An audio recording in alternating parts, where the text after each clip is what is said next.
Hello everyone, this is शोभित तिरवान। आज की इस वीडियो में हम बात करने वाले हैं आपके डॉक्टर बनने की पूरी जर्नी के बारे में। अगर आप अभी जस्ट 11वीं 12वीं में आए हो, आपको डॉक्टर बनना है तो कौन सा एग्जाम आपको क्रैक करना पड़ेगा, कितना उसके लिए पढ़ना होगा, आपको कहां से पढ़ना होगा, कोचिंग लेनी जरूरी है क्या, अगर हाँ तो कौन सी लेनी जरूरी है, क्या क्या रिसोर्सेज आपको लेने होंगे, 11वीं 12वीं में आपको कैसे पढ़ना होगा, ये सारी चीजें जितने भी आपको डाउट है ये हम आज इस वीडियो में डिस्कस करेंगे। साथ में मेरे साथ बने रहेंगे यार अक्षत भैया। अक्षत भैया मेरे साथ कोटा में ही थे, हॉस्टल में, हमसे 1 साल सीनियर थे। 2018 में भैया ने नीट क्रैक करा था, 175 रैंक इनकी आई थी और इस समय मौलाना आजाद मेडिकल कॉलेज में अपनी एमबीबीएस कर रहे हैं। बहुत ज्यादा इनको पता है तो इसलिए मैंने इनको साथ में लिया है। फिर मैं बोल रहा हूं ऐसी कोई रैंडम पॉडकास्ट, बोरिंग सी पॉडकास्ट हम नहीं रखने वाले हैं।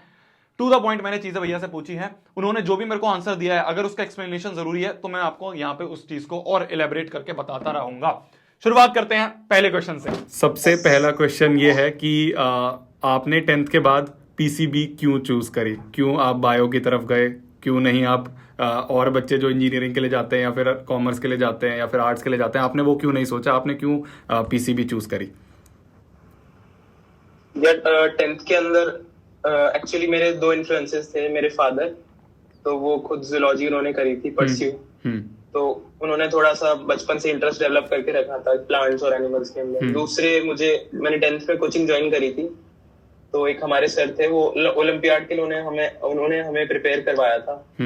तो उन्होंने जिस हिसाब से पढ़ाई थी हमें बायोलॉजी, तो काफी इंटरेस्टिंग लगी थी, तो वहीं से इंटरेस्ट स्पाइक हुआ था। अच्छा, इसलिए और थोड़ी सी मैथ्स वीक थी, इसलिए भैया ने बोला कि यार उनको बायोलॉजी का पहले से ही काफी शौक था, पेरेंट्स भी उनके मेडिकल फील्ड में ही हैं, तो वो शुरुआत से ही उस तरह से इंटरेस्ट इनका बनाया गया। अगर आपको अभी समझना है कि यार आगे मैं क्या चीज पढ़ूंगा, मेरे को भैया मेडिकल तो लेनी है पर मेरे को ना एक बार ओवरव्यू दे दो कि मैं क्या क्या चीजें पढ़ रहा हूँ मेडिकल में, तो मैं बता देता हूँ। बेसिक सी चीज है, आप अपनी 11th में जब एंटर करोगे तो आप तीन मेन जो आप सब्जेक्ट्स ले रहे होंगे वो होगा, पहला फिजिक्स, दूसरा होगा आपका केमिस्ट्री, तीसरा होगा आपका बायोलॉजी। ठीक है, तीनों के बारे में जल्दी जल्दी से ऊपर से बताता हूं कि क्या आप आगे एक्सपेक्ट कर सकते हो। फिजिक्स आपकी बिल्कुल भी वैसी नहीं होगी जैसी आपने 10वीं में पढ़ी है। फिजिक्स में आप बहुत ज्यादा मैथमेटिक्स यूज हो रही होगी। मैथमेटिक्स आपके मेडिकल फील्ड में ज्यादा इतनी हाई लेवल पे नहीं होती, जो बच्चे इंजीनियरिंग कर रहे होते हैं उनके लिए बहुत हाई लेवल पे होती है, पर आपके में भी मैथमेटिक्स बेसिक यूज होगी। तो भैया क्या मेरे को मैथमेटिक्स लेनी जरूरी है? नहीं। मैथमेटिक्स के लिए क्या होता है, जब आप मेडिकल में जा रहे होगे ना, तो बेसिक मैथमेटिक्स नाम के लेक्चर्स होते हैं, आप यूट्यूब पे देख सकते हो। आप कोचिंग लोगे तो वहां पे ही पढ़ाया जाएगा आपको मैथमेटिक्स। ठीक है, थोड़ी सी स्पेलिंग यहाँ पे हुई है हमसे रॉन्ग। तो बेसिक मैथमेटिक्स नाम का ना एक लेक्चर होता है, यूट्यूब पे आप देख सकते हो, काफी चैनल्स ने डाल रखा है। वो 1.5-2 घंटे का लेक्चर होगा, उसमें आपको जितनी भी मैथ्स फिजिक्स में काम आने वाली है 1-1.5-2 घंटे में पढ़ा दी जाएगी। तो इसलिए जरूरी नहीं है मैथ्स लेना, इसको आप पढ़ लोगे, इसकी थोड़ी सी प्रैक्टिस कर लोगे तो आप फिजिक्स में जो मैथ्स यूज हो रही है उसमें अपना अच्छे से यूज कर सकते हो। दूसरी चीज ऊपर से बताऊं तो आप ऐसे पढ़ रहे होगे, रेन प्रॉब्लम्स होती हैं कि यार रेन इस एंगल पे पड़ रही है तो आप भीगोगे नहीं भीगोगे, है ना। 2 कार किस स्पीड से जा रही है तो कब वो ओवरटेक करेंगी, ये आप कैलकुलेट करोगे। ठीक है, एक ऐसे प्लैंक होते हैं, उस प्लैंक में ऊपर से हमने एक गोला लिया और उसको नीचे फेंक दिया, वो कितनी देर में नीचे आएगा, क्या एंगल है, ये सारी चीजें जो है बेसिक आप पढ़ रहे होगे अपनी फिजिक्स में। फिर उसके बाद आगे आप जाओगे तो इलेक्ट्रिसिटी पढ़ोगे, है ना, जो हमने सर्किट वगैरह पढ़े तो उसको और हाई लेवल पे पढ़ोगे। फिर उसके बाद आप पढ़ोगे वो मिरर वाला जो आपने 10वीं में चीज पढ़ी थी, उस मिरर को और आप हाई लेवल पे चीजों पे पढ़ रहे होगे। ये होता है फिजिक्स का बेसिक। दूसरा, केमिस्ट्री में आप क्या एक्सपेक्ट कर सकते हो। केमिस्ट्री में जैसे आपकी 10वीं में थी, 10वीं में आपने टोटल मिला के शायद 50 इक्वेशन पढ़ी होंगी, अब आप एक चैप्टर में 50 से ज्यादा इक्वेशन पढ़ रहे होगे। तो बेसिक आप क्या क्या केमिकल रिएक्शंस होती हैं, इसमें क्या मिला दिया तो क्या बन जाएगा, ये सारे आप पढ़ रहे होगे अपनी केमिस्ट्री में। 3 भाग में केमिस्ट्री हो जाती है आपकी, एक होता है आपका ऑर्गेनिक केमिस्ट्री, एक होती है आपकी फिजिकल केमिस्ट्री, एक होती है आपकी इनऑर्गेनिक केमिस्ट्री। जो फिजिकल केमिस्ट्री है इसमें थोड़ी बहुत कैलकुलेशंस इन्वॉल्व होती है। आपने 9वीं में पढ़ा होगा मोल, है ना, वो मोल जो है वो फिजिकल केमिस्ट्री में काफी काम आएगा। तो आप अगर 11वीं में एंटर कर रहे हो तो मैं ये कहूंगा एक बार 9वीं का जो मोल वाला चैप्टर है एक बार रिवाइज कर लेना कहीं से वीडियो से। ऑर्गेनिक और इनऑर्गेनिक केमिस्ट्री, इनऑर्गेनिक केमिस्ट्री होती है आपकी पीरियोडिक टेबल वगैरह, ठीक है, ये सारी चीजें आप पढ़ रहे होगे। ऑर्गेनिक केमिस्ट्री आपकी हो गई जो रिएक्शंस है। ये मैंने ऊपर से बता रहा हूं, अभी मैं ज्यादा डीप नहीं जा रहा, नहीं तो डीप जाएंगे तो फिर तो पूरे लेक्चर ही बन जाएंगे। अगर हम बायोलॉजी की बात करें तो बायोलॉजी का मेरे को इतना कुछ आइडिया नहीं था, मैंने भैया से ही पूछा, तो भैया ने मेरे को ये बताया कि आप 11th में तो ह्यूमन फिजियोलॉजी वगैरह के बारे में पढ़ोगे, आपके डाइजेस्टिव सिस्टम्स वगैरह हो गए, ये आप पढ़ोगे। साथ में आप प्लांट एनाटॉमी कहते हैं, अगर जितना मेरे को दिमाग में रहा भैया ने जो बताया वो आप पढ़ रहे होगे 11वीं में। तो कुछ सिस्टम्स तो आप 11वीं में पढ़ोगे, सारे नहीं पढ़ोगे, कुछ आप 12वीं में ही पढ़ोगे। तो अगर आपने 10वीं तक आपको इंटरेस्ट आ रहा था कि यार हाँ एनिमल के बारे में पढ़ना है, हमारे बारे में पढ़ना है, प्लांट्स के बारे में पढ़ना है, क्या क्या उनकी टर्म्स होती है इतनी बड़ी बड़ी, इन सबको अगर आप थोड़ा बहुत रिलेट कर पाते हो, आपको अच्छी लगती है, तो आप बायोलॉजी ऑप्ट कर सकते हो। अगले क्वेश्चन पे चलते हैं। अब एक बच्चा 11th में आया है और उसने मन बना लिया कि भाई मेरे को अब पीसीबी लेनी है ना, तो कौन सा एग्जाम ऐसा होगा, उसको डॉक्टर बनना है, कौन सा एग्जाम ऐसा होगा जो वो मेनली टारगेट करे? एग्जाम का नाम है NEET, national eligibility cum entrance test. तो वो उसे देना पड़ता है 11th 12th में, वो प्रिपेयर कर सकता है और 12th की बाद होता है वो, तो उसके थ्रू फिर आपको मिलता है। सिर्फ एक ही एग्जाम है? पहले एम्स वगैरह अलग होते थे? हाँ, एक्चुअली पहले एम्स था, जिपमेर, एएफएमसी और नीट भी होता था। एम्स के थ्रू एम्स के कॉलेजेस मिलते थे, जिपमेर में पुडुचेरी जिपमेर का कॉलेज मिलता था, नीट के थ्रू गवर्नमेंट कॉलेजेस मिलते थे। बट अब थोड़ी एजेंसी शायद चेंज हो गई है, जो गवर्नमेंट एजेंसी पहले थी अब वो बदल चुकी है, तो एक होलिस्टिक एग्जाम होता है नीट, उसी के थ्रू सारे कॉलेजेस मिल जाते हैं। तो अगर आपको आगे जाके डॉक्टर बनने का मन है तो सबसे बड़ा जो एग्जाम हमारे इंडिया में होता है उसे हम कहते हैं नीट का exam, national eligibility cum entrance test. ये कौन करवाता है? पहले अलग अलग एजेंसीज करवाते थे, सीबीएसई वगैरह, अब इसको एनटीए करवाता है। ये सिर्फ एकमात्र एग्जाम है जिससे मैक्सिमम कॉलेजेस जो हैं वो कवर हो जाते हैं। पहले क्या होता था, काफी साल पहले, काफी तो नहीं 3-4 साल पहले की बात है, एम्स जो है आपके जो टॉप मेडिकल कॉलेज है इंडिया के, वो अलग एग्जाम लेता था, तो बच्चे नीट देते थे, नीट से आपको गवर्नमेंट कॉलेज मिल जाते थे। एम्स का आपको फिर बाद में एग्जाम देना होता था जिससे कि आपको एम्स मिल रहा है। तो पहले एम्स अलग ले लेता था, जिपमेर जो है वो अलग लेता था, इस तरह से अलग अलग एग्जाम्स होते थे। गवर्नमेंट ने क्या कहा, भैया बच्चों को इतनी मेहनत नहीं करवानी है, सिर्फ एक एग्जाम जो है वो नीट का एग्जाम आपका होगा। उस एग्जाम के बेसिस पे आपकी रैंक लिस्ट निकल जाएगी और उसके हिसाब से आपको कॉलेज मिल जाएंगे। इसको हम आगे एलेबरेट करते हैं। अभी क्या हायरार्की रहती है, मतलब इतने बच्चे बैठते हैं, फिर वो नीट का एग्जाम देंगे, उनमें से कितने क्लियर होंगे, पेपर का क्या पैटर्न रहता है, कितने बच्चों का सिलेक्शन होता है, क्या कट ऑफ रहती है, थोड़ा इसके बारे में आइडिया बता दो। अराउंड लगभग 16-17 लाख बच्चे नीट का पेपर देते हैं और सीट्स है रफली अराउंड 1 लाख 1.2 लाख सीट्स है। ठीक है, अपने इंडिया के अंदर। ठीक है। और कट ऑफ का मतलब ये रहता है कि 720 मार्क्स का पेपर होता है टोटल। तो उसमें समय के साथ साथ मैंने देखा है कि कंपटीशन बढ़ता जा रहा है। अच्छा। मेरे टाइम पे जो कट ऑफ होती थी वो अराउंड 500 समथिंग मार्क्स की होती थी, 540 520 तक भी जाती थी। बट इस साल की जो 2022 में नीट हुआ था उसकी जनरल के लिए कट ऑफ थी 610 to 615 मार्क्स। अच्छा। मतलब हाँ, रेज हो चुकी है, बार जो है वो अब रेज हो चुका है। और जो थोड़ा इकोनॉमिकली वीकर सेक्शन है उनकी और कम हो जाती है, 605 to 600। SC ST में 500 के अराउंड रहती है, 550 के अराउंड। तो जैसे भैया ने बताया कि 16 लाख से लेके 18 लाख में बात हो रही है, 16 लाख से लेके 18 लाख बच्चे जो है हर साल नीट के एग्जाम के लिए बैठते हैं। तो इतने बच्चों ने रजिस्टर करा नीट के एग्जाम के लिए, गए नीट का एग्जाम उन्होंने दिया। नीट का एग्जाम OMR में होता है, ठीक है, वो आपको पता होगा, नहीं पता तो अभी आगे बताऊंगा मैं। तो आपने नीट का एग्जाम दिया, नीट का एग्जाम देने के बाद 720 नंबर का आपका एग्जाम होगा, जिसके 720 में से मैक्सिमम नंबर होंगे उसको रैंक 1 मिल जाएगी, जिसके उससे कम होंगे उसको रैंक 2 मिल जाएगी, उससे कम वाले को 3, उससे कम वाले को 4, इस तरह से करते करते 18 लाख तक रैंक निकलेंगी। ये बात समझ में आ गई? इस हिसाब से रैंक के हिसाब से उनको नंबर मिल गए। अब एक कट ऑफ होती है, ठीक है, जैसे कि लास्ट ईयर की जो कट ऑफ रही भैया ने बताया 610 600 कुछ रही, तो अप्रोक्सीमेटली इतनी जो है वो गवर्नमेंट हर साल कट ऑफ निकालती है। उतने बच्चों की क्या हुआ, कट ऑफ क्लियर हो गई। तो भैया कट ऑफ क्लियर हो गई तो मतलब उनको गवर्नमेंट मेडिकल कॉलेज मिल जाएगा? नहीं, कट ऑफ काफी बच्चों की क्लियर हो जाती है, पर जो गवर्नमेंट मेडिकल सीट्स है इंडिया के अंदर, वो भैया ने बताया कि 1 से लेके 1.2 लाख ही कुछ हैं। ये आप एग्जैक्ट गूगल पे जाके देख सकते हो, मैं आपको आइडिया दे रहा हूं। तो कट ऑफ इतने सारे बच्चों की क्लियर हुई, इतने सारे बच्चों की, उनमें से 1 से लेके 1.2 लाख जो है ये गवर्नमेंट मेडिकल कॉलेजेस के अंदर सीट है। अब गवर्नमेंट मेडिकल कॉलेजेस में कौन कौन से आते हैं? टॉप तो हो गए, जो टॉप के जो बच्चे होंगे, ऊपर बिल्कुल टॉप वाली रैंक होगी 100 150 200 तक, उन सबको एम्स में सीट मिल जाएगी, एम्स में उनका एडमिशन हो जाएगा। जो बाकी बचे हुए हैं उनको गवर्नमेंट मेडिकल कॉलेजेस में एडमिशन मिल जाएगा, जैसे भैया जो है मौलाना आजाद में है, दिल्ली में एक और है काफी फेमस सफदरजंग। इस तरह से जो भी फेमस मेडिकल कॉलेजेस है गवर्नमेंट के, उनको ये वाले कॉलेजेस में एडमिशन मिल जाएगा। अब आप एक बात समझो, आपने 720 नंबर का पेपर दिया, आपकी रैंक लिस्ट निकली, उसके हिसाब से कट ऑफ थी। कट ऑफ का मतलब जरूरी नहीं है आपको गवर्नमेंट मेडिकल कॉलेज मिलेगा। कट ऑफ काफी बच्चों की 1.2 लाख से नीचे वाले बच्चे भी होंगे, उनकी कट ऑफ क्लियर हो जाएगी। तो भैया उनकी क्यों कट ऑफ क्लियर होती है? जिससे कि वो आगे और जगह दिखा पाए। जैसे उनको प्राइवेट कॉलेज में एडमिशन लेना है तो उनकी कट ऑफ क्लियर होगी तो वो कह देंगे अच्छा नीट क्वालिफाइज है तो हम एडमिशन ले सकते हैं। बाहर उनको फॉरेन में जाके एडमिशन लेना है, नीट क्वालिफाइड है तो कट ऑफ का मतलब होता है क्वालिफाई करना कि भाई इस बच्चे ने नीट क्वालिफाई कर दिया। अगर उसकी रैंक 1 से लेके 1.2 लाख से ऊपर वाली है तो उसको कॉलेजेस मिल जाएंगे इंडिया में, गवर्नमेंट मेडिकल कॉलेजेस। इतनी बात क्लियर हो गई, ठीक है। जो यहाँ के बच्चे हैं उनके बारे में हम आगे अभी बात करते हैं। ये है बेसिक। अब अगर हम बात करें पेपर पैटर्न के बारे में तो पेपर पैटर्न जैसे भैया ने बताया कि आपके फिजिक्स, केमिस्ट्री, बॉटनी और जूलॉजी होगा। इसमें क्या होता है, आपके 2 सेक्शन होंगे फिजिक्स के, section A, section B. Section A में आपके 35 क्वेश्चन होंगे, सारे के सारे अटेम्प्ट करने हैं, 140 नंबर का हो गया। सेक्शन बी में 15 होंगे, 15 में से 10 अटेम्प्ट करने हैं आपको, चॉइस है आपके पास, वो 40 नंबर का हो गया। इस तरह से आपका जो टोटल मार्क्स हो गए वो 720 नंबर का पेपर बन गया। इतनी बात समझ में आ गई हमें? बिल्कुल जी।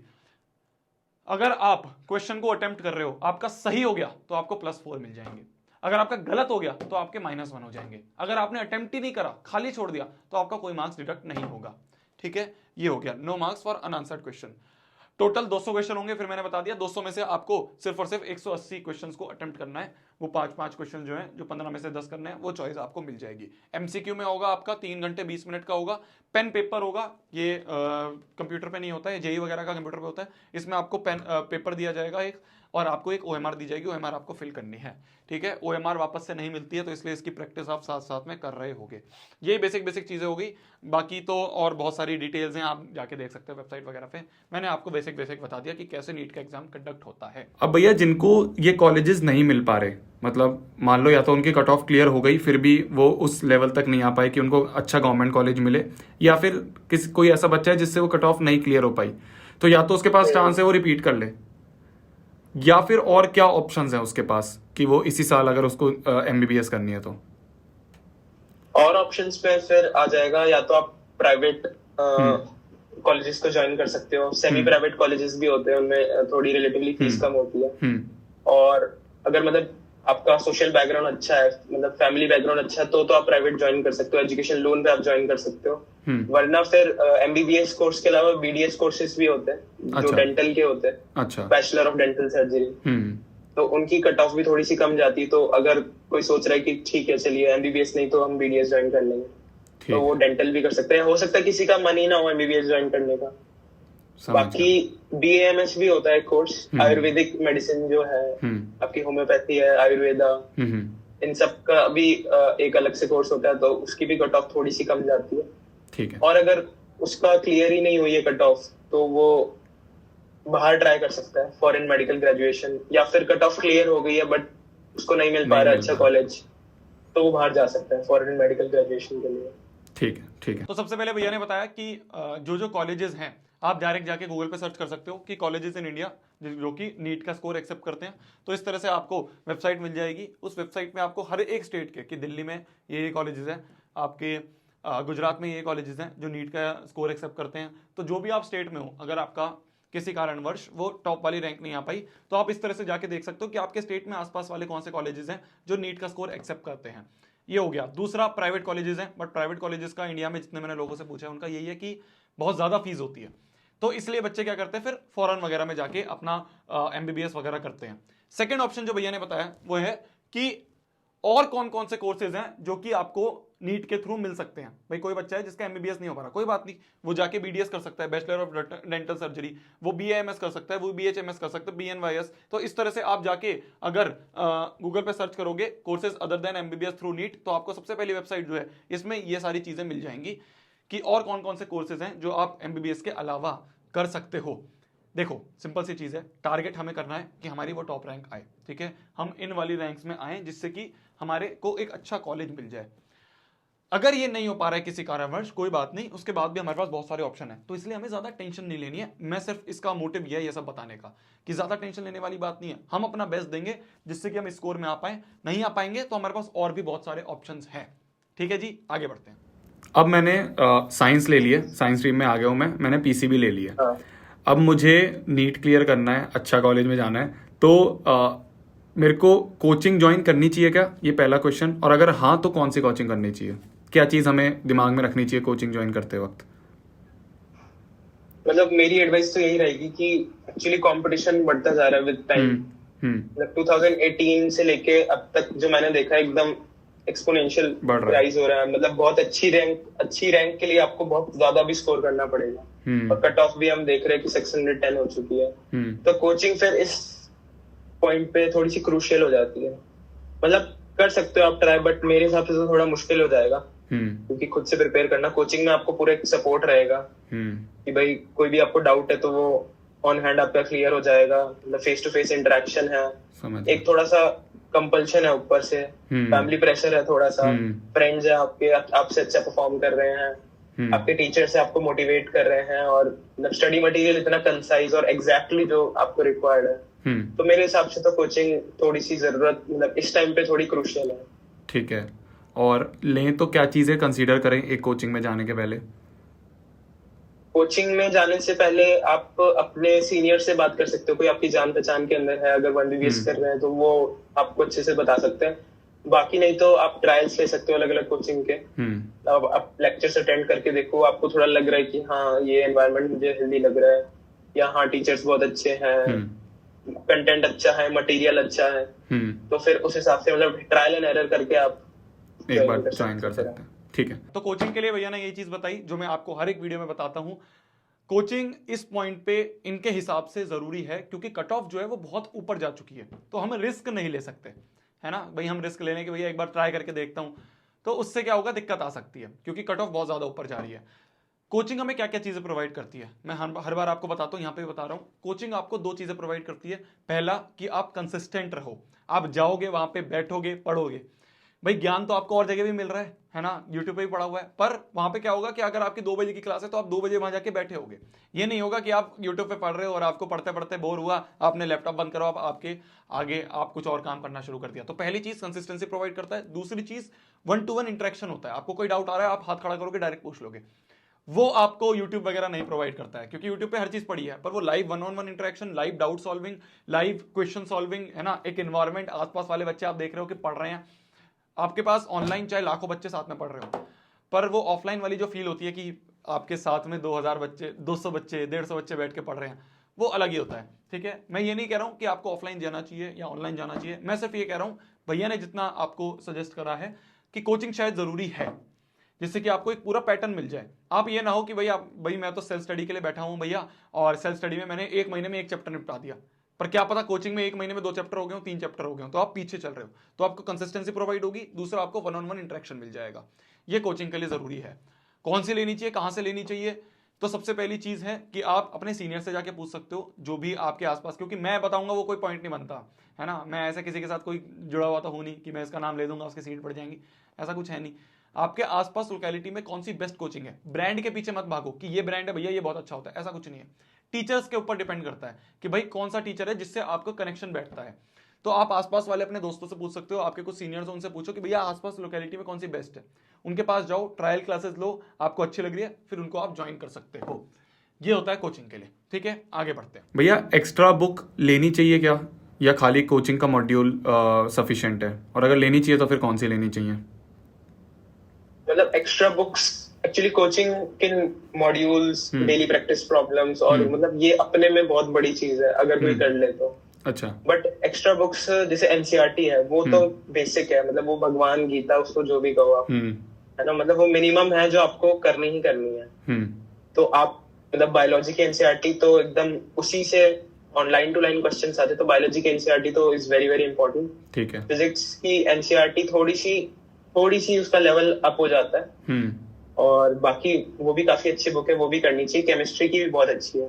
ठीक है, और एक मैं बोलना चाहूंगा, एग्जाम्पलर आती है NCERT एग्जाम्पलर, क्योंकि NCERT में थोड़े से कम क्वेश्चंस होते हैं बायोलॉजी और केमिस्ट्री के अंदर, तो एग्जाम्पलर बुक में थोड़ा सा MCQ ओरिएंटेड और बोर्ड्स ओरिएंटेड क्वेश्चंस होते हैं। ठीक है, तो फिजिक्स, केमिस्ट्री, बायोलॉजी की NCERT एग्जाम्पलर आती है, वो काफी अच्छी बुक है। आपको नए क्वेश्चंस मिलेंगे और एकदम इन बिटवीन लाइन क्वेश्चंस मिलेंगे जो आपने छोड़ दिए होंगे पढ़ते पढ़ते। अच्छा, बाकी NCERT हो गई, एग्जाम्पलर हो गई। HC वर्मा तो फेमस है IT से। तो अगर वो करते हो आप तो आपके कंसेप्ट के लिए अच्छी है। अगर मेरे को नीट क्रैक करना है, अच्छा कॉलेज लेना है, तो मेरे को दिन में कितने घंटे पढ़ना पड़ेगा? दिन में कितने घंटे, मैं अपना बताता हूँ मैं कितने घंटे पढ़ता था। मेरी कोचिंग होती थी 3 PM to 8 PM शाम में। ठीक है, तो मैं उठ जाता था करीबन 7 बजे तक मैं उठ जाता था, 8 बजे तक ब्रेकफास्ट और ये सब करा। मैं फिर वो पढ़ता था अखबार, क्योंकि मुझे ये था कि एम्स पे जीके पूछते, तो अखबार पढ़ लिया थोड़ी हाँ, देर। बाहर बैठे रहते थे वहाँ केबिन में, याद है मुझे। हाँ, केबिन में बैठ के मैं अखबार पढ़ता था, है ना। तो लगभग 8 साढ़े 8 तक मैं पढ़ना स्टार्ट करता था। तो थोड़ा 2 घंटे पढ़े, 2 ढाई घंटा पढ़ा, फिर बाहर निकल गए, एक आध दोस्त लोगों से मिल गया, कोई दोस्त आ गया तो थोड़े गप्पे मार लिए। फिर थोड़ी देर और पढ़ा, 2 घंटा और पढ़ा, लगभग 4 घंटे पढ़ लेता था मैं। और उसमें जो पढ़ाया है कोचिंग वालों ने वो पढ़ा, थोड़े एमसीक्यू प्रैक्टिस करे, अपने डाउट्स लिख लिए एक साइड के अंदर। ठीक है। फिर लंच करने जाते थे हम लोग, लंच के बाद कोचिंग 3 to 8 o'clock चलती थी वो। उसके बाद फिर डिनर करते थे, फिर थोड़ी देर वॉलीबॉल खेल के मैं फिर से पढ़ने की कोशिश करता था। तो 1 घंटा 2 घंटा, कभी कभी 2 घंटा भी हो जाता था। अच्छा। तो लगभग 6 घंटा तो दिन में आप निकालते थे सेल्फ स्टडी के लिए। हाँ। अच्छा भैया, सेल्फ स्टडी में आप क्या चीज़ करते थे? मतलब जैसे मैं अगर पूछूं, 10th तक क्या होता है कि स्कूल गए, स्कूल से आने के बाद बैग पटका, खाना खाया, फिर कोचिंग अपनी ट्यूशन्स वगैरह चले गए, वहां से आए, बैग पटका, खाना वाना खाया, थोड़ा बहुत स्कूल का होमवर्क कंप्लीट करा, कोचिंग का रिवीजन वगैरह तो कौन ही देखता था 10th तक कि ये पढ़ाया जा रहा है उसको एक बार आके रिवाइज करो, इतना तो कोई दिमाग रखते नहीं थे हम। तो इस तरह से ही रहता था। 11th में क्या चीज़ है ऐसी जो आप कहना चाहते हो बेयर मिनिमम है कि भाई कोचिंग से आओ, ये चीज़ कर लो, सुबह उठो, ये चीज़ कर लो, फिर वापस कोचिंग चले जाओ? क्या बेसिक चीज़ें हैं जो बच्चे को दिमाग में रखनी चाहिए? क्योंकि 11th बहुत बर्बाद रहती है बच्चों की, जैसे हमने देखा था। तो किस चीज़ से वो उस चीज़ को सुधार सकते हैं अभी से दिमाग में रख के? 11th तो मेरी भी थोड़ी सी, अच्छा, फर्स्ट हाफ में थोड़ी सी बुरी निकली थी, क्योंकि फिजिक्स मेरी थोड़ी सी वीक थी। और वो शुरुआत तक तो ठीक था, वेक्टर तक ठीक था। फिर जैसे रिजिड बॉडी डायनामिक्स और थोड़े हैवी टॉपिक्स आने स्टार्ट होते हैं, तो फिर हालत खराब होती है। बाकी मेरा सजेशन तो यही है, मतलब जिस भी कोचिंग में आप जाते हो, वहाँ के जो टीचर्स है वो मतलब आपके गुरु है, तो उनकी बात जो है वो माननी ही माननी है। ठीक है ना। तो वो बोलेंगे कि ये 50 क्वेश्चन करने हैं तो वो करने ही करने हैं। ठीक है। ये डीपीपी सॉल्व करनी है, डेली प्रैक्टिस प्रॉब्लम, तो वो करनी ही करनी है। तो जितना वो मिनिमम टारगेट दे देते हैं, कोचिंग वाले आपको खुद मिनिमम टारगेट देंगे कि यार कल ये करके आ जाना, ये डिस्कस कर लेंगे। ठीक है। तो सबसे पहली प्रायोरिटी तो यही है कि आप उस चीज को खत्म करो। ठीक है। नोट्स पढ़ने के बाद ऑब्वियसली, नोट्स एक बार देख लो जो पढ़ा है, फटाफट उस चीज को करने की कोशिश करो। और जो भी उन्होंने क्वेश्चन दिए है कि ये सब करना है, इतना मेरे हिसाब से बेयर मिनिमम है। इतना कोई कर लेगा ना तो एटलीस्ट वो क्वालिफाई तो कर ही जाएगा। वही सेम चीज जो मैं हमेशा आपको बोलता हूँ, आपको 100 बुक्स पे भागने की जरूरत नहीं है। एनसीईआरटी जो बताया बेयर मिनिमम है, आपके एनसीईआरटी एग्जाम्पलर हो गई, और एक दो जो फेमस बुक्स हैं एचसी वर्मा टाइप। इससे ज्यादा आपको ज्यादा डीप में जाने की जरूरत नहीं है। 3 चीजें हैं जो मैं हमेशा बोलता हूं बच्चे को। सबसे पहला आपका होता है नोट्स। आप कोचिंग में जा रहे हो, आपको टीचर नोट्स लिखवाएगा, तो पहले तो घर आते ही उन नोट्स को आपको घोट लेना है। आपको एक एक चीज नोट्स में जो लिखवाई है, एक एक क्वेश्चन जो नोट्स में करवाया है, उसका कॉन्सेप्ट पता होना चाहिए कि कैसे करा है, क्यों करा है। उसको एक बार अटेम्प्ट करो, याद करो, सो जाओ, सुबह उठ के वापस रिकॉल करो, तो आपको नोट्स याद हो गए। पहली चीज तो आपने नोट्स कर लिए। नोट्स के बाद जब आपको नोट्स कंठस्थ हो गए हैं, तो आपको जो भी मॉड्यूल और डीपीपी में होमवर्क मिले हैं, वो डीपीपी और मॉड्यूल का जो होमवर्क है, ये आपको पूरा का पूरा करके जाना है। आपसे हो रहे हैं नहीं हो रहे हैं फर्क नहीं पड़ता, आपको अटेम्प्ट जरूर करके जाना है अपनी कॉपी में, जिससे कि अगर आपको नहीं समझ में आ रहा, आपसे नहीं हो पाया, तो आप दोस्तों से या टीचर से जाके डिस्कस कर पाओ। अगर आप ये अटेम्प्ट नहीं करोगे तो आप टीचर की स्ट्रेटेजी बेकार कर रहे हो। टीचर ने ये सोचा था कि यार मैं आप बच्चों को आज ये चीज पढ़ाऊंगा और इसका होमवर्क दूंगा तो बच्चे और पॉलिश हो जाएंगे, फिर अगली अगर मैं भारी चीज पढ़ाऊंगा तो बच्चों को ये एटलीस्ट पता है, तो ये वाला दूसरे वाला पार्ट वो समझ पाएंगे। तो आप टीचर की स्ट्रेटेजी ब्रेक कर दोगे अगर आप होमवर्क और मॉड्यूल जो भी आपको दिए गए हैं वो नहीं कंप्लीट करके जाओगे। तो भैया ने ये बोला कि आपको जो 50-60 क्वेश्चन दिए गए हैं पूरे के पूरे अटेम्प्ट करके जाने हैं, चाहे सारे सॉल्व ना हो कोई बात नहीं, सारे पूछ लेंगे डाउट हम, पर अटेम्प्ट अपने आप से जरूर करने हैं।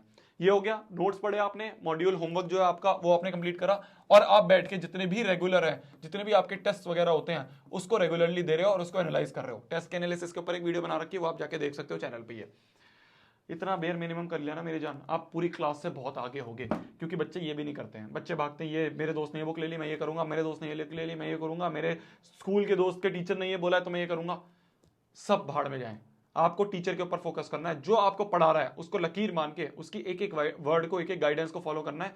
सेम चीज झील ने बताई थी इंजीनियरिंग वाली वीडियो में, सेम चीज भैया ने बताई कि हम एक तरह से गधे टाइप थे, जो टीचर ने बोला है वो अपनी लकीर मान के आगे बढ़ना है। तभी दोनों का सिलेक्शन बहुत अच्छे कॉलेजेस में हुआ है। ठीक है, हमें ज्यादा दिमाग नहीं लगाना, जो टीचर ने बोला उसको मान लिया और उतना करते गए। ठीक है, आगे बढ़ो। ये बोर्ड्स के लिए आपने कैसे प्रिपेयर करा था? जैसे हम तो कोटा में थे, तो हमें तो 2 साल पूरा कोचिंग ही करवाई गई थी, तो उसके साथ साथ करा था या फिर आखिरी में ही हो गया था? कैसे करा था बोर्ड्स का मैनेज? जैसे बोर्ड्स में बायोलॉजी है तो वो तो हमने एनसीईआरटी इतनी बार पढ़ी थी नीट के लिए, तो वो तो एकदम कंठस्थ हो गई थी, पूरी रट गई थी। हाँ। तो बायोलॉजी तो बहुत आसानी से निकल गई थी। केमिस्ट्री में थोड़ी थोड़ी कुछ टॉपिक्स ऐसे थे जो कोचिंग में टच नहीं करते हैं, हाँ। क्योंकि उनपे थ्योरी पेपर्स आते हैं। बेस्ट तो यही है कि प्रीवियस ईयर पेपर का एक बंडल ले लो, अच्छा, उसको एक बार देख लो ऊपर से, तो टॉपिक्स का पता चल जाता है। बायोलॉजी हो जाती है एनसीईआरटी से। केमिस्ट्री आपको थोड़ी एनसीईआरटी पढ़नी पड़ेगी, क्योंकि कुछ रिएक्शंस, कुछ टिपिकल क्वेश्चंस होते हैं उनके, वो रिपीट होते हैं। बाकी फिजिक्स के अंदर भी मिक्स एंड मैच ही है थोड़ा सा। कोचिंग तो आपको हेल्प करती है, एनसीईआरटी भी एक बार देखनी पड़ती है। ठीक है। बाकी फिर इंग्लिश हिंदी तो होते हैं वो रिपीट होते हैं। इंग्लिश हिंदी तो बाकी वो तो हो ही जाएगी 10-15 दिन में। मतलब इंग्लिश हिंदी ऐसी चीज है जैसे कि बोर हो रहे तो कुछ पढ़ लिया, 5-10 या एक चैप्टर पढ़ लिया कोई इंटरेस्टिंग सा। ठीक है। बाकी बहुत सारे कोचिंग वाले ये भी कराते हैं कि 10 दिन की क्लास लगा दी लास्ट में। ठीक है, ठीक है। उसमें पूरी इंग्लिश हिंदी कवर करवा देते हैं वो। अब तो मतलब उस समय तो हमारे पास इतना यूट्यूब नहीं था, अब तो यूट्यूब पे ही अगर तुम लिख दोगे वो 10 दिन में पूरी करवा देते हैं। तो मतलब बोर्ड्स का इतनी बड़ी ऐसा कोई टेंशन नहीं है? नहीं। ठीक है, बोर्ड्स की टेंशन नहीं। भैया जब हम प्रिपरेशन कर रहे थे, 2 साल आपने वहाँ पे रहे थे, है ना, हॉस्टल में कोटा में, तो हम तो फैमिली से बिल्कुल अलग ही थे, दोस्त वगैरह ही थे जो थे। तो जो भी लो फेजेस आते थे, लाइक टेस्ट में कम नंबर आए, या फिर आप कह रहे थे कि आपकी 11 शुरू में बहुत खराब गई थी, फिजिक्स नहीं समझ में आ रही थी, है ना, तो ऑब्वियसली मतलब कई टेस्ट में कम नंबर रहे होंगे, कुछ और चीज़ हो गई, कहीं किसी से बातचीत हुई, लड़ाई वड़ाई हो गई, तो ये जो लो फेजेस होते थे इसको कैसे आप हैंडल कर रहे थे? लो फेजेस के लिए मतलब मेरे हिसाब से तो फ्रेंड सबसे आपका अच्छा वो होता है साथी, मतलब आपका जो दोस्त है वो बेस्ट आपका वो होंगे, एंटी डिप्रेसेंट का काम करेंगे। तो यार कुछ भी बात है, कोई लग रही है कि नहीं यार ऐसा सा चल रहा है, वैसा चल रहा है, उससे शेयर कर लो। नहीं होती शेयर तो एक्सरसाइज कर लो। ये मुझे लगता है बहुत अच्छा सा है, मतलब बहुत अंडर एस्टिमेटेड चीज है। कुछ नहीं करनी एक्सरसाइज में, भाग के आ गए थोड़ा सा, या सुबह सैर करके आ गए। ठीक है। और पेपर अच्छा नहीं गया तो मैं तो यही करता था कि फिक्स होता था, पेपर कर रहा है, पेपर देकर आए, आके चेक कर लिया, जितना भी स्कोर आया वो दोस्तों के साथ डिस्कस कर लिया। अच्छा, यार तूने ये सीधी मिस्टेक करी, अरे यार मैंने ये करी, तो थोड़ा सा वो इक्वलाइज हो जाता है कि अच्छा यार हाँ ये चीज इसने भी करी है, तो थोड़ा ऐसा भी लगता है ना कि यार हाँ मैंने अकेला मैं बर्बाद नहीं हूँ, और भी है। ठीक है, ठीक है। और बाकी बहुत ही बुरा लगता था तो मैं कुछ खा लेता था, आइसक्रीम खा ली या कुछ, उससे मेरे को थोड़ा ठीक लगता था, घर वालों से बात कर ली। ठीक है, ठीक है। कोई फाइनल टिप आपको देनी है जो बच्चा अभी जस्ट 10 से निकला है और आया है नीट की प्रिपरेशन के लिए? तो फाइनल टिप तो मैं यही देना चाहूंगा कि मतलब थोड़ी सी मुश्किल जर्नी है, मतलब इसमें ऐसा होता है कि आप थोड़े से अकेले पड़ जाओगे, है ना, क्योंकि अगर आप कोटा आ रहे हो तो फिर वो एकदम अलग सीन हो जाता है। बाकी मेरी तो यही है कि जो आपकी कोचिंग में पढ़ा रहे हैं उसको आपको कंठस्थ करना है, वो जो बोल रहे हैं उसको फॉलो करना है, वो तो बेयर मिनिमम है। बाद में और आपको मतलब एक मेरी मेन टिप ये रहेगी कि सिलेबस को कंसाइज करने की कोशिश करनी है, रेदर देन बहुत फैलाने की। आप मॉड्यूल पढ़ रहे हो इतना मोटा और उसमें अननेसेसरी इंफॉर्मेशन दे रखी है जो 90s के अंदर कभी पूछी थी, तो वो आप काम की नहीं है, तो आप उसको एक्सक्लूड करना आपको आना चाहिए। अच्छा। तो एक कंसाइजमेंट आप करते रहो, मतलब आप कंसाइज करते रहो अपने सोर्स को। ऑब्वियसली पूरा स्ट्रीम नहीं कर सकते, थोड़ा बल्क तो रहेगा ही, मतलब आपको ऐसे मैनेज करना है कि लास्ट के 2 वीक्स में या फिर लास्ट के 1 वीक में आप पूरा सिलेबस रिवाइज कर लो 11th एंड 12th का। वो कंसाइज का मतलब जितना मैं समझ रहा हूँ, क्या वो आप शॉर्ट नोट्स या ये सब चीजें कह रहे हो?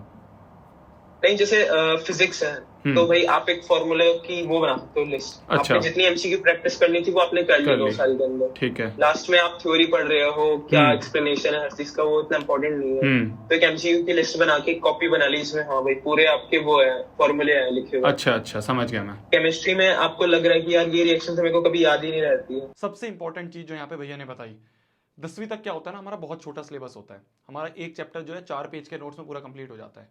हाँ, यहाँ पे ऐसा नहीं है। यहाँ पे आप देखोगे फिजिक्स में एक चैप्टर आएगा रिजिड बॉडी डायनेमिक्स, उसकी पूरी नोटबुक भर जाती है, जो आपकी स्पाइरल वाली मोटी वाली नोटबुक होती है ना, वो पूरी भर जाती है। तो इस तरह से बहुत बड़े बड़े चैप्टर्स हैं। लास्ट में आके जो है वो बच्चा वही जीत पाता है जो उस पूरे को रिवाइज कर पाए। आप पूरा रिवाइज कब कर पाओगे? बैठ के पूरी नोटबुक तो नहीं रिवाइज करोगे, तो आप क्या करोगे, जो आपके शॉर्ट नोट्स बना रखे हैं, आपने जो फॉर्मूला बुकलेट बना रखी है, ये सारी चीजें होंगी जो आप रिवाइज कर रहे होगे। तो मेरा ये सजेशन रहेगा कि आप हर दिन आप अगर रिवाइज करोगे नोट्स तो आपको हर चीज इंपॉर्टेंट लगेगी। हर संडे को आपको अपने शॉर्ट नोट्स को जो है रिवाइज करते रहना है। भाई मान लो कि आपका वीक नंबर जो भी है, वीक नंबर XYZ है, इस वीक में आपका पहले दिन में मंडे में एक चैप्टर नंबर 1 शुरू हुआ, ठीक है, ट्यूसडे चला, थर्सडे चला, फ्राइडे चला, इस तरह से करके Monday Tuesday Wednesday Thursday Friday, इस तरह से आपका संडे आ गया। अभी शायद वो चैप्टर नंबर 1 पूरा कंप्लीट भी ना हुआ हो, अभी चैप्टर नंबर 1 मैं तो कह रहा हूं मान लो 50% पे हुआ हो, 60% पे हुआ हो, पर आप क्या करोगे, संडे पे उस 60% में जितना भी आपको इंपॉर्टेंट लगा, जितनी भी आपको ऐसी चीज लगी कि इसमें ये कॉन्सेप्ट इंपॉर्टेंट था इस चैप्टर में, उसके शॉर्ट नोट्स बना के तैयार कर लोगे 60% का। अगले हफ्ते में मान लो वो और बाकी जितना तक कंप्लीट हो गया, तो इसी वाले शॉर्ट नोट्स में आगे आप कंप्लीट कर लोगे। तो हर संडे आपको बैठ के जितने भी आपको चीजें पढ़ाई गई हैं उनके शॉर्ट नोट्स बनाते रहने हैं। यही एकमात्र ऐसी चीज है जो टॉपर और एवरेज को बहुत पीछे कर देती है, बहुत अंतर लेके आ जाती है। बच्चे क्या करते हैं, अच्छे नोट्स बना लिए, इन्हीं को बार बार रिवाइज करेंगे, इतनी मोटी नोटबुक 100 नोटबुक बन जाती है, कैसे रिवाइज करोगे आखिरी में जाके? तो आखिरी में वही बच्चा जीत पाएगा जो ऐसे शॉर्ट नोट्स लेके उनको सारों को अच्छे से रिवाइज कर देगा। दूसरा भैया ने जो 20th नोटबुक बताया वो सुनो। तो 20th नोटबुक का एक कंसेप्ट होता है, हाँ, उसमें जो आपको नहीं याद है वो तो आप लिखते जाओ। अच्छा, और हाँ, एक बार मेरे को थोड़ा सा एक्सप्लेन करो ये वाला 20th नोटबुक, ये थोड़ा सा अच्छा लग रहा है। 20th नोटबुक मतलब ये चीज है कि जैसे आपने एक चीज पढ़ी या एक रीडिंग मारी आपने, तो आपको एक चीज देखते ही पता चल जाती है, यार हाँ ये तो याद नहीं रहेगी एक बारी के अंदर। फिर आपने सेकंड बार पढ़ी तो कुछ चीजें आपको याद रह गई 10 में से, पर वो एक चीज है जो आपको याद हो ही नहीं हुई, तो उसको फिर आप एक बुक के अंदर एनोटेट कर लो। अच्छा, कि हाँ कि यार ये चीज ये फॉर्मूले थे, या फिर ये रिएक्शंस थी, या जैसे बॉटनी है, बॉटनी में बहुत थोड़ी कंफ्यूजिंग प्लांट्स के नेम है, या फिर कुछ रटने की चीजें, प्लांट मॉर्फोलॉजी में बहुत सारी रटने की चीजें हैं, कुछ टेबल्स है जो याद नहीं होती तो नहीं होती वो, तो उसको आप एक बना सकते हैं कॉपी के अंदर, उसको 20th नोटबुक कहते हैं। और उसको फिर रेगुलरली रिवाइज करते रहे जब भी खाली टाइम। हाँ, उसको मतलब लास्ट टाइम में वो आपकी फिर वो बन जाएगी गोल्डन की। ओह ठीक है, हाँ सही है। भैया ने ये बताया कि आपको ना एक नोटबुक बनानी है, ये मैंने आपको 10वीं में बताया था। एक छोटी सी 10-20 रुपए की नोटबुक बना लो। जब भी आप चीजों को पढ़ रहे हो, आपके टेस्ट में आपके आ रही हैं चीजें, आपके क्वेश्चंस वो डीपीपी में आ रहे हैं, पर आपको लग रहा है कि वो एक चीज है यार जो हमेशा अटकती है, उसको आप यहाँ पे अपनी जो नोटबुक है उसमें लिख लो। उससे रिलेटेड कोई ऐसा क्वेश्चन है जो हमेशा अटकता है, उसको आपने यहाँ पे लिख लिया। कोई ऐसा फॉर्मूला जो हमेशा अटकता है वो आपने इस वाली नोटबुक में लिख दिया। तो ये क्या होगी आपकी, ये एक गोल्डन नोटबुक टाइप हो गई कि आपको जब भी टेस्ट आप देने जाओगे आगे, जब भी आप नीट का एग्जाम देने बैठोगे, तब आप इस नोटबुक को एक बार ऊपर से पढ़ लोगे, क्योंकि ये ऐसी चीजें हैं जो आप भूल जाते हो, आपको याद नहीं रहती। बहुत इंपॉर्टेंट चीज है। क्या मेरे बात समझ में आ रही है? ये कुछ चीजें थी, आगे एंड में कुछ और चीजें भैया ने बताई है, वो सुन लो, है ना। फिर उसके बाद ये वीडियो को आप समाप्त कर देना। ऑल द बेस्ट, अच्छे से प्रिपरेशन करना। चलते हैं, एक बार सुन लो भैया वाली एंड वाली चीजें। दूसरा यही है कि जीटी जो ग्रैंड टेस्ट होते हैं, फुल सिलेबस टेस्ट होने लग जाते हैं लास्ट में, उसकी आपको एक मतलब प्रोग्रेस बनानी है। अच्छा, जैसे हाँ, मतलब मेरे कोचिंग वालों ने वो दे दी थी एक लिस्ट बना के कि भाई इस साल में ये 20 या फिर ये 30 ग्रैंड टेस्ट होने वाले हैं, तो मैंने उसको लगा दिया था, और हर ग्रैंड टेस्ट के बाद मैं स्कोर लिखता जाता था उसके ऊपर। अच्छा अच्छा, हाँ, तो स्कोर इनिशियली थोड़ा सा लो था, हाँ, मतलब 720 में से फर्स्ट टाइम जब मैंने 11th में पेपर दिया था। और मैं ये बात बिल्कुल शेयर करना चाहता हूँ, क्योंकि हर कोई एकदम से फोड़ना स्टार्ट नहीं करता। 720 में से मेरी फिजिक्स तो छूट ही गई थी ऑलमोस्ट, मैंने मुश्किल से 20 सवाल करे होंगे फिजिक्स पे, और मेरा 480 समथिंग ऐसा स्कोर आया था। अच्छा, पहली बार जब मैंने पेपर दिया था, खूब पेपर छूटा और एकदम ऐसा लगा यार ये तो कहाँ आ गए, और कुछ नहीं हो रहा, कुछ समझ नहीं आ रहा, मतलब बहुत पैनिक खा गया था मैं। फिर यही होता है, एकदम नीचे से स्टार्ट होता है, वो थोड़ा नीचे ही रहता है शुरुआत में। फिर आपने जब रटना चालू करा, हाँ कि नहीं यार अब कुछ करना है, थोड़ा सा रिवाइज मारना चालू करा, तो थोड़ा सा बढ़ता है, वो 500 का थ्रेशोल्ड क्रॉस करता है धीरे धीरे धीरे धीरे विद टाइम। मेरा 600 जो मार्क था वो 11th की एंडिंग में जाके हिट करना स्टार्ट करा था 720 में। अच्छा, हाँ, तो वो आपने एक ग्राफ बना रखा था जो आप बार मतलब हर चीज लिखते रहते थे, वो एक ग्राफ जो था वो अपने आप इस तरह से रहा। हाँ, वो ग्राफ धीरे पहले सीधा रहा था, थोड़ा सा ऊपर आया और नीचे भी जाता था बीच में। बुरी चीज ये है, अच्छा, तो आपको लगेगा ये क्या हुआ, फिर से नीचे कैसे आ गया। ओह, तो ये शुरुआत से मेंटेन रखें। हाँ, मतलब इससे आपको पता चलता रहेगा। और लास्ट में फिर होता था कि हाँ थोड़ा सा अच्छा स्कोर 680 तक भी चला गया कि भाई हाँ ठीक तो है। लास्ट में फिर आप देखते हो कि यार कहाँ मैं तो 400 पे था और अब ओ काफी अच्छा स्कोर कर रहा हूँ पहले से। सही है, सही है। ठीक है भैया, थैंक यू सो मच। बस थैंक अभी यू यार, मैं तुमको थैंक यू, मुझे अपॉर्चुनिटी मिली है अरे सबसे अरे ज्यादा कैसी जरूरी। बात कर रहे हो भैया, कैसे, एक सेकंड में रिकॉर्डिंग